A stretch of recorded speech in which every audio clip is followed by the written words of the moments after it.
Hello, welcome back to another episode. This is a special treat. Those of you on YouTube may recognize this face that I'm interviewing today because Tanner has been on my podcast before with his lovely wife. But today I'm excited to have Tanner back on the podcast because he has been up to something amazing and I think we need to talk about it and share it with people. So, first of all, Tanner, just a refresher, tell people who you are.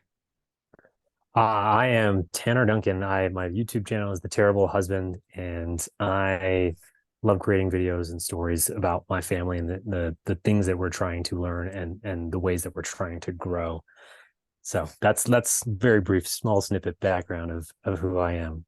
Yes. So, you have three kids and you I guys do. homeschool, right? Yes. Oh yeah. Sorry, there's even more. Totally. You're okay. And we have a dog. Yes, I have 10 fingers and 10 toes. Yes, no, I have three girls, three awesome girls. Two of them, 12-year-olds, going to be twins. Oh, sorry, twins, teens this year. That's a big deal. And then I have a 7-year-old who will be turning 8 this year. So that's another big deal. And they definitely keep me on my toes. We recently ended about a 2-year travel across the United States. We just COVID hit. We sold our house and bought an RV and just traveled the nation for 2 years, and it was hard, it was fun and hard, and we just recently ended that lifestyle and have now put down roots, and so we are on a firm foundation again.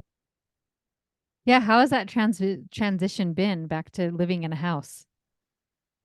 It's hard. Yeah. We when we purchased a house, when I say hard, you may laugh at it, but uh it's so houses are so inefficient, right? If I need to go to the restroom, I've got to walk like 100 feet to get there versus 5 feet when you're in the RV, or gotta go to the kitchen to get a snack. Oh man, it's not even worth the energy. I'm going to lose more calories than I'm going to gain. And so it's just like, wow, so inefficient. But other than that, no, it's great. It's great to have, more consistency in the lifestyle. And it's good for the girls to be able to create a more of a consistent friend group as well. And just, getting to know neighbors versus, yeah, you get to know someone you park next to for maybe 3 weeks, but Hmm. you don't really hold on to that connection very, very long, or it's kind of hard versus now we have neighbors, get to know each other, get to know their kids. And that's, I'm enjoying that a lot more, and I appreciate it more than I guess I did before the whole RV trip. Right. That's interesting. We have an RV and I always laugh that because we don't have a big home. I just have a really modest size home. And we go for an RV trip, especially with my giant children, and we come back home. I'm like, oh my gosh, we live in a mansion. So let me add to that really quick. So getting out of the RV, we purchased a home, but we moved into the basement and we're Hmm. renting out the top. And so even the basement, we're like, oh, this is still bigger than the RV. And so it's big. Yeah. Um, so it's just kind of funny that people look at me funny at work. They're like, wait, normally you rent your basement, but you're renting out the upstairs? Like Yeah. what's going on? Like, why are you doing that? Well, that's awesome. Well, so I know the Duncans because they have been in my membership for a while. And I think it was last year, was it 2 years ago, that Tanner did a 30-day video. It was a video of 30 days of the Yeah. not yelling at your kids. And I'm going to put that in the link too, because it was so fun to just watch their family and the interactions because I just see you a little bits on Zoom, right?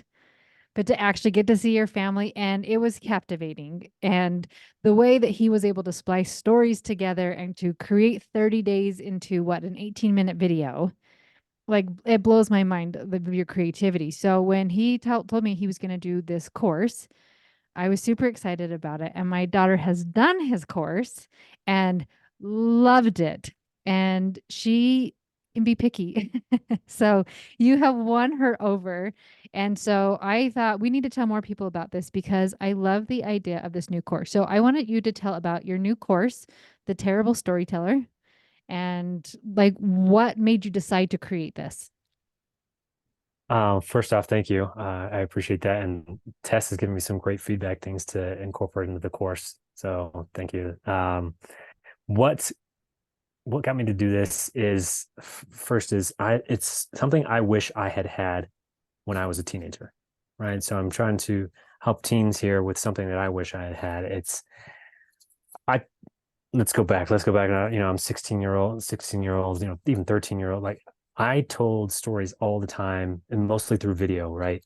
And they were terrible. Like they were horrible. Like they're just you look back at it and you're like, wow. And that's totally fine, right? You have to start somewhere, right? And um, but I could have grown so much faster if I had had a guide and some direction, but I didn't.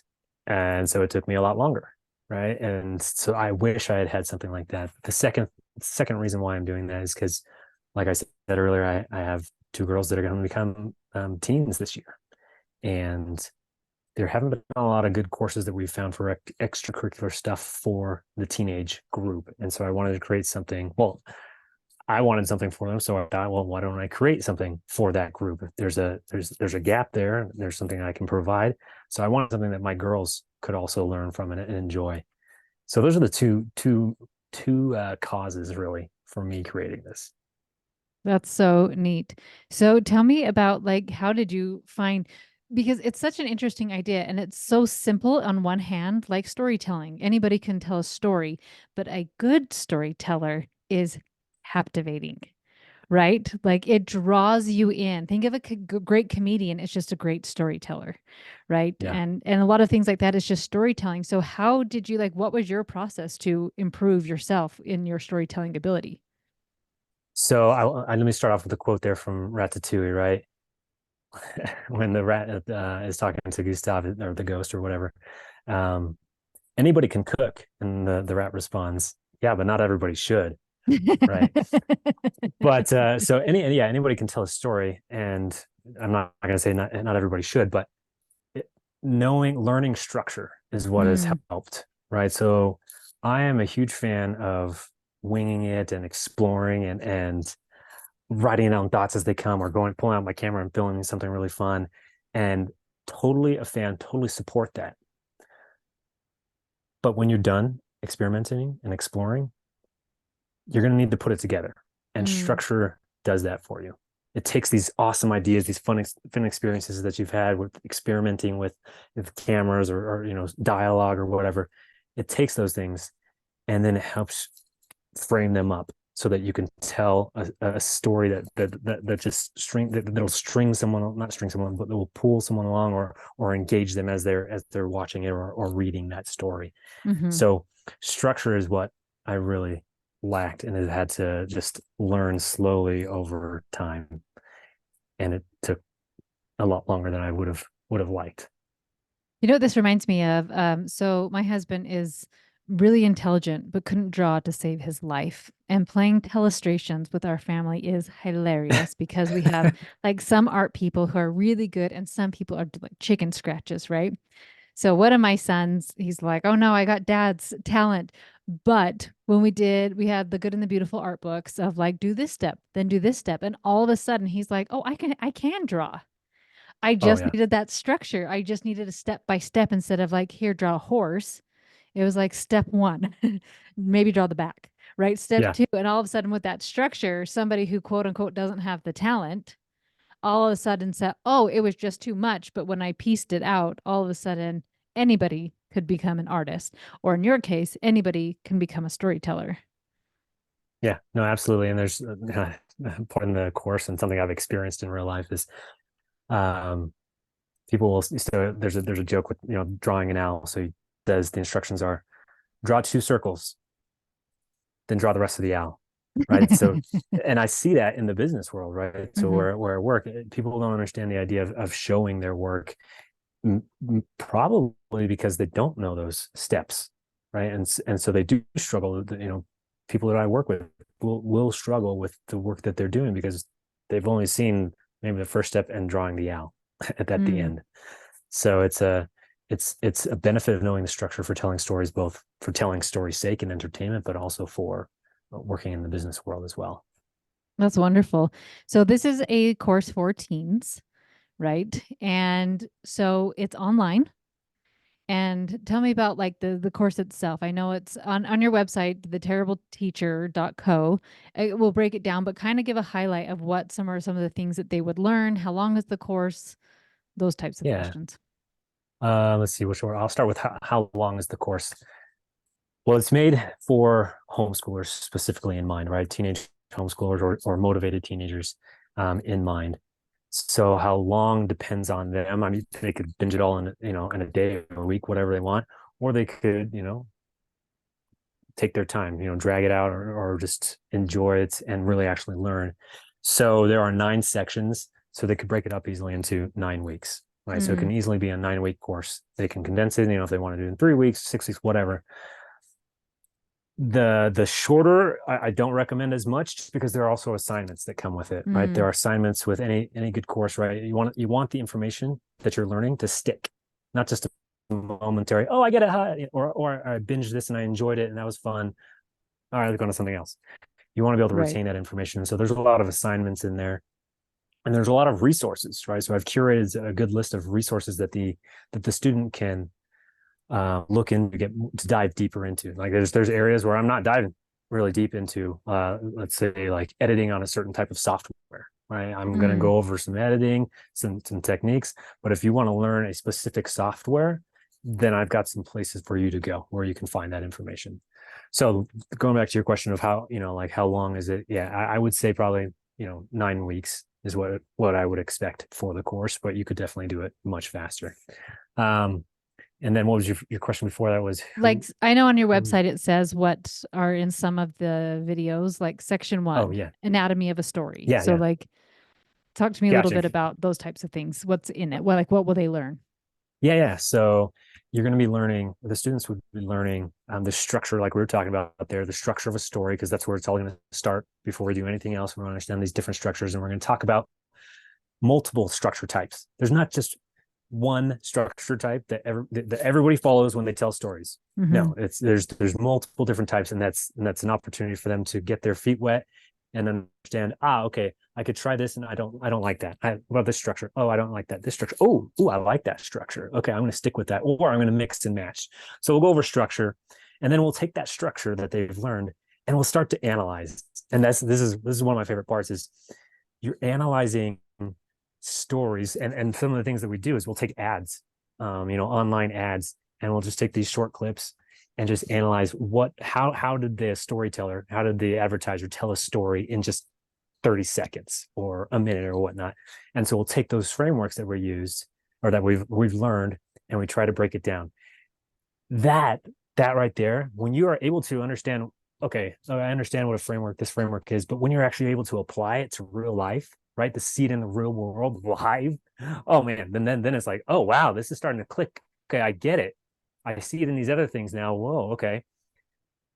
So they've learned the structure. Now they learn how to analyze it, and we do it for some like a long film as well. I'll just give it away. I'm a huge fan of Secret Life of Walter Mitty. That's the Oh that's the yeah. long film. We do ads and stuff, and but the long film that we do is Secret Life of Walter Mitty. After that, we talk more about planning, right? So, okay, you know the structure, you know how to look for it. Let's get your ideas out. Let's start generating ideas, and let's plan out a story. Like, what will you need to do to successfully plan out a story? And I'll throw out a tip right here. One of the key things is a log line. You need to have a log line. A log line is a brief summary of the story, and it includes like what the conflict and the desire is. It's I'll break that down even more. You want a friend to watch a video, and you turn to them and say, like, hey, we should watch this video. And they say, well, what's it about?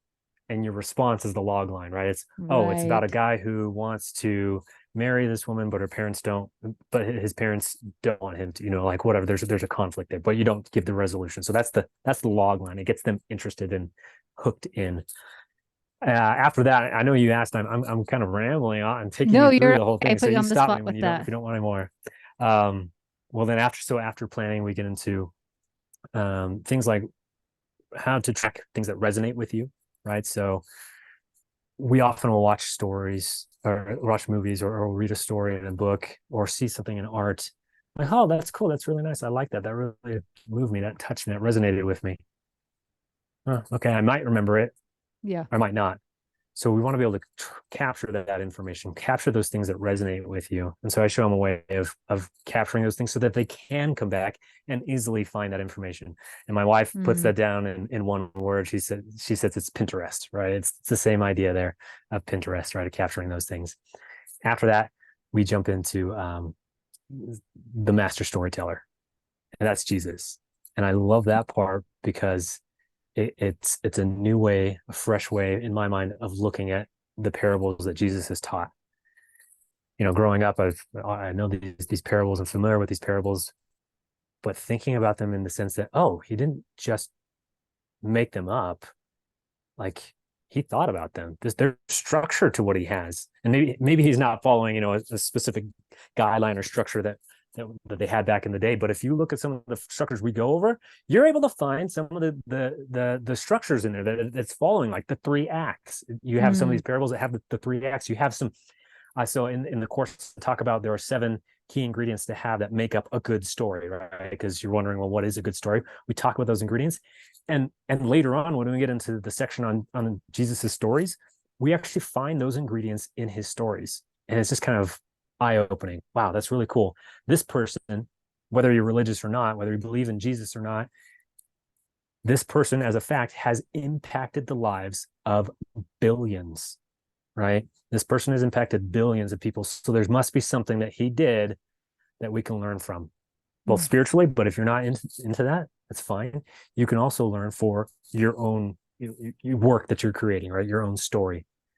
So after I don't know where to go after Jesus. There's not really a capstone to that because he's the top, but do end the course then with goal setting and making sure that we understand how do we set goals and make them achievable. So right. all of that kind of I just kind of ranted there, but No, that's giving you the great. And you can course. read more about it on the site too, but I know it was a lot. And my daughter loved it. When she was going through the course, she was like, they're so funny, these videos. So it's not like this really dry professor who sits there and like does a story, right? But she was enjoying it and was like, oh, I'm so excited for the next video and what Tanner's going to do. So I know the course itself is really interesting and kept my daughter completely captivated and so excited because she's always wanted to do video stuff and then she kind of dropped it for a while and this has helped her to come back to that passion and love. But I've watched her even practice these storytelling tips with her oratory for speech and debate. Hmm, And when that's I cool. was presenting something at a homeschool conference, and she was like, you need to add in this. Oh, this is out of place. And I was like, thank you. This is Whoa. awesome. So she was really helpful. Now, something you have on your site that I couldn't say amen more to was like, what does it say? What are the next steps? Watch the course with your teen, the course Hmm. trailer, and make sure they are interested. Yes. I think Yes. that's like, so within my membership, I will coach teens, right? Or I coach teens just privately. And my number one rule is they want to be coached. If not, I can shoot the breeze with them and we can talk about what they're interested in, but they do not care to be there. So I love that you put that caveat in there. Like, watch this with your teen and make sure they actually want to do the course. Absolutely. 100%. And if they, yeah, I think I put the joke on there is use the money. If they're not interested in it, use the money towards like a Mark Rober course, Right.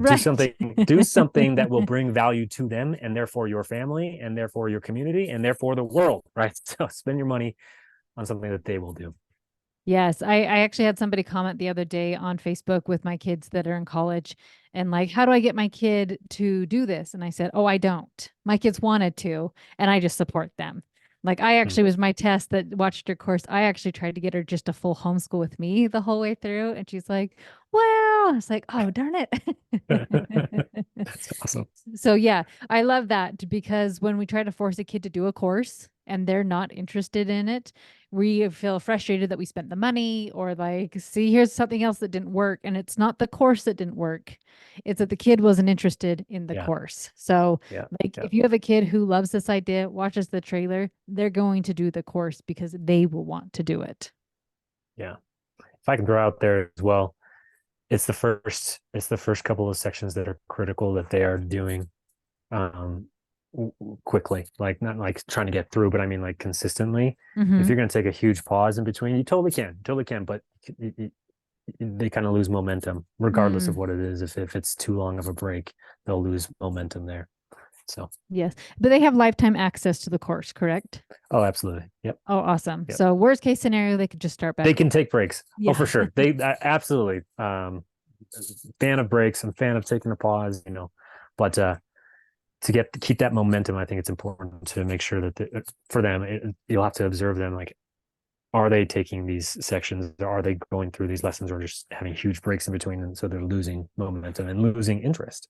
Yes. So, So we'll just end with one last thing about this because on his FAQ, he said, is there a community element of the course? And Tanner is doing this so awesome. If he has only 15 kids who are interested, he will create this community and tell me about what that would look like. yeah. So if we get that interest level, the one of the benefits of this course is that you'll have like-minded individuals, people who want to tell stories. And if they're the ones who have watched the trailer and they're engaged and they want to do this, then they'll want to interact with other teens that are telling stories or that want to tell stories. And then they can bounce ideas off of each other. So you have this community where they can we can have challenges on there of like, hey, let's try to do a 30-day story or a 30-second story, whatever it is. And then you have these people that they can then connect with long term as well. They're going to grow up, right? But it's really these connections of I met Joe during this course, and he and I have just been bouncing ideas off of for the past 3 years, Mm-hmm. and it's just he's been a great sounding board from ideas. And because we've taken this course, we have a common language, which is Right. so important when you have that is if you can speak the same language. Oh, you remember this? It looks like this is missing more of that build in Act Two. Oh, this has got a little bit too much drama in there, or whatever it is that they can speak to that's a common language, and that'll help you grow even better and faster because they're reinforcing what you've already learned. And so there's a huge benefit there of with that community. And so that's what it would look like of having challenges, having just have opportunity to have open dialogue and chat with each other. Yes, I think that'd be so great too. Just even like, hey, here's something we're going to try this. And then to have almost a due date and knowing somebody is going to see it, right? Of just helping that motivation of like, all right, I got to get this done because I want to show my class or I want to show the other teens or I want to hear what they have to say. So Yeah. I think it's a really neat idea. Okay, so you can check out Tanner's storytelling course at theterribleteacher.co. And I will put a link also in the notes. And I'll also throw in that YouTube video of the from the terrible husband from the 30-day no yelling challenge. Anything else you want to add, Tanner? I am not the same man I was at the start of that video and that challenge. I hope we all grow from a couple years ago. I'll add that there. Take that challenge with Meg. I'll definitely say that Yeah. was a huge game changer in my life. So that's Oh, the that's only thing I'll awesome. add. Okay. Thank you so much for coming on today, Tanner. And I want you guys to go check out the course. And for all of your teens who are interested in this, go and grab this course. So thank you so much. And I'll talk to you guys Thank you. next week.